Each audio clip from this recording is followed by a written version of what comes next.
मालिक साहब, starting with you sir.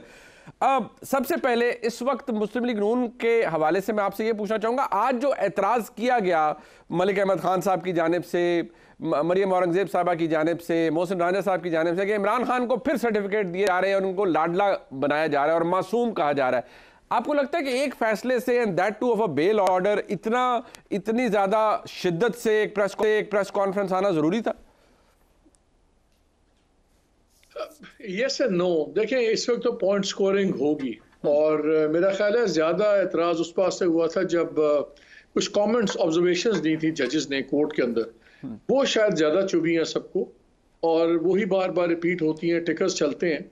लेकिन आई थिंक ज़्यादा इंपॉर्टेंट बात है जो आपने मुनीब अपने इब्तदाइये में कही थी कि क्या इलेक्शंस कंट्रोवर्शियल होंगे या इलेक्शन एक स्टेबिलिटी लाएंगे। मेरे ख्याल में इलेक्शंस तो कंट्रोवर्शियल हो चुके हैं, अब सिर्फ सवाल ये रह गया है किस हद तक कंट्रोवर्शियल है। क्या उस हद तक कंट्रोवर्शियल होंगे कि लोग इसके रिजल्ट मानने से इनकार करें, या बिल्कुल क्रेडिबिलिटी ज़िल्च हो जाए डोमेस्टिक फ्रंट पे, या उससे ऊपर बात हो। और ये जो कल फैसला हुआ, ये मुझे तो एक ओवरकिल नज़र आ रहा है। और सुबह हमने देखा सुप्रीम कोर्ट ने 2 रिलीज दी, एक बेल दी और साथ दूसरे केसेस ऑब्जर्वेशंस दी कि भाई जब उनको कहा गया कि जी एमपीओ के तहत बंदे उठाए जा रहे हैं जो डॉक्यूमेंट्स फाइल कर रहे हैं, तो उनका उसके ऊपर भी उन्होंने फिर लेटर भी एक सॉर्ट ऑफ ब्रीफ हुक्मनामा भी जारी किया जी। फिर हमने देखा रात में हमने देखा कि स्ट्राइक बैक किया है इलेक्शन कमीशन के थ्रू। तो एक 2-3 चीज़ें हो रही हैं मुनीब। एक तो अब नज़र आ रहा है कि जुडिशरी और इस्टेब्लिशमेंट शायद एक टकराव के रास्ते पे चले गए। उसके ऊपर जब एड ऑन हुआ है इन बयानात का, जो ऑब्जर्वेशंस आई और उसके बाद जो फैसले की वर्डिंग आई, उसने थोड़ा सा और मसाला तेज़ कर दिया। अब देखना ये है कि जब ये चैलेंज करेंगे इनको क्या रिलीफ मिलती है इलेक्शन कमीशन के ऊपर से।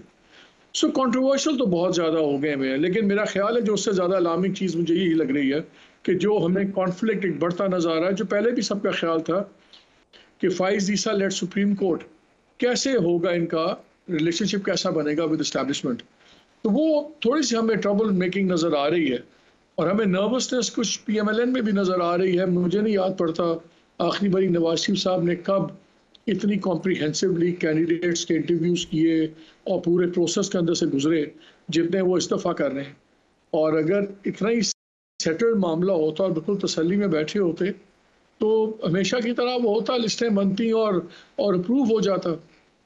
सो there is a lot of unease और मेरा ख्याल है कि जो ओवरकिल में जा रहे हैं सारे अब पीटीआई के ऊपर से, और ये अल्टीमेटली क्रेडिबिलिटी को इम्पैक्ट होगा इससे। अब सर साहब, आपके नज़दीक election controversial with every passing day हो रहे हैं, या आप मालिक साहब के व्यू को सब्सक्राइब करते हैं, उससे एग्री करते हैं कि ऑलरेडी इतना गंद पड़ चुका है कि इलेक्शन कंट्रोवर्शियल हो चुके हैं, रिगार्डलेस के वोटिंग 8 फरवरी को होनी है और उसके नताइज क्या आएंगे? हमारे यहाँ मसला ये है कि हर इंतखाबात चूँकि मुतनाज़ होते हैं तो हम पिछलों को भूल जाते हैं और अगले इंतखाबात के पीछे पड़ जाते हैं। जैसे कि 2018 के इंतखाबात भी मुतनाज़ थे, बिल्कुल ठीक, लेकिन हम उस पर बात नहीं कर रहे हैं, हम 2024 के बारे में किए जा रहे हैं। उससे पहले 2013 के इंतखाबात थे, लेकिन 2018 के इंतखाबात के बाद 2013 के इंतखाबात के तनाज़ात की बात नहीं हो रही थी, 2018 की हो रही थी सिर्फ। तो ये सिलसिला तो चलता रहेगा और ये कोई ज़ाहिर है अच्छी बात नहीं है, बहुत ही बदकिस्मती की बात है हमारे मुल्क के लिए। इस बात पे सर अगर आप रिफ्लेक्ट कीजिएगा कि ये जो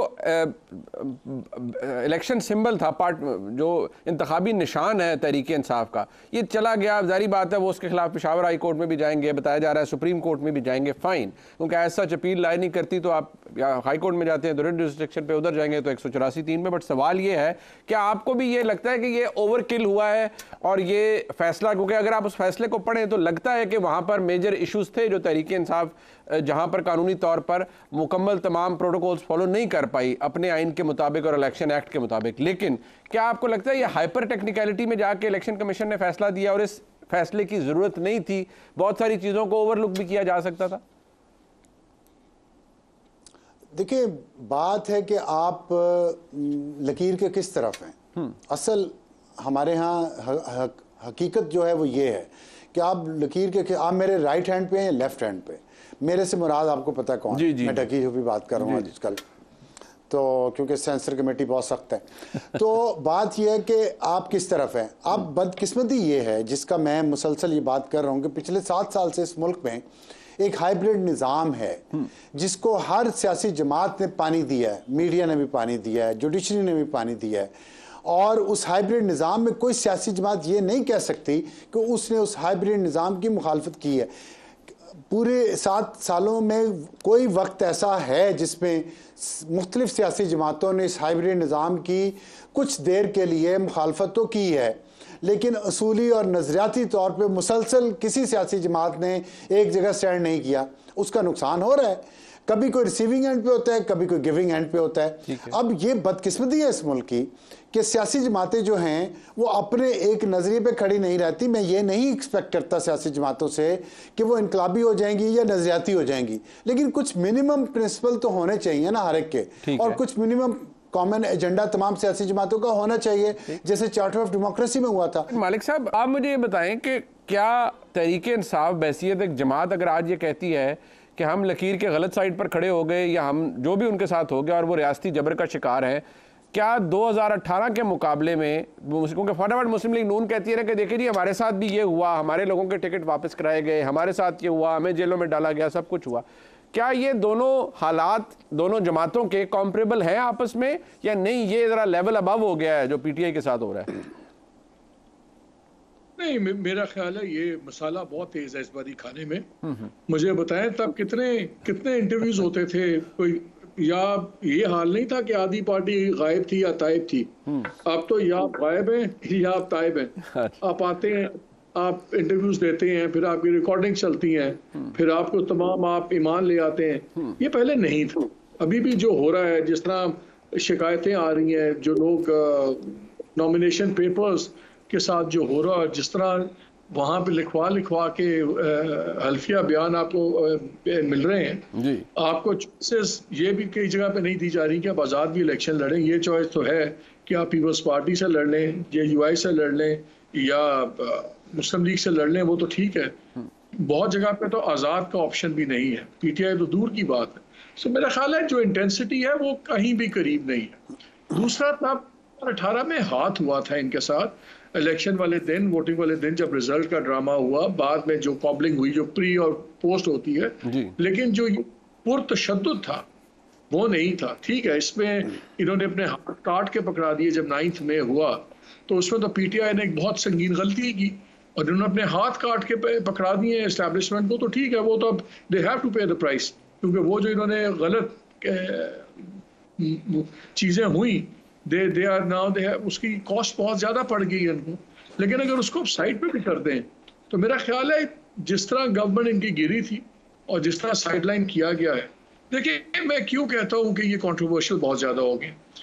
जो प्ले बुक का हम सुन रहे थे एग्जैक्टली सब कुछ हो रहा है। उसी तरह पहले बात होती थी, फैसल वाडा भी हर शो में बैठे होते थे और आपको पता है उनके भी ताल्लुकात ठीक हैं, और वो कहते थे बड़ा अरसा पहले से कि बल्ला नहीं होगा।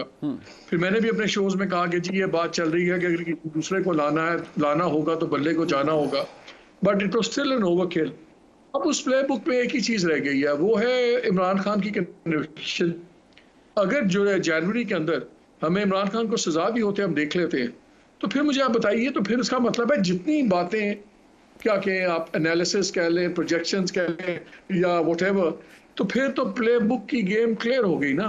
सो कंट्रोवर्शियल तो इलेक्शंस हो चुके हैं। जिस तरह इलेक्शन कमीशन का रोल, मुझे आप बताएं, इलेक्शंस की आपने बात जिस भी अफसार भी कह रहे थे कि डिपेंड करता है लाइन के किस तरफ है। क्या पीपल्स पार्टी के इलेक्शन मुख्तलिफ हैं? क्या PMLN के मुख्तलिफ थे इलेक्शन? क्या किन्होंने अपने खजाने की रिपोर्टें जमा करवाई, फाइनेंशियल रिपोर्ट्स किसी ने जमा नहीं करवाई हुई? ये तो पिक एंड चूज हो रहा है ना कि सारा अब लॉ इनके ऊपर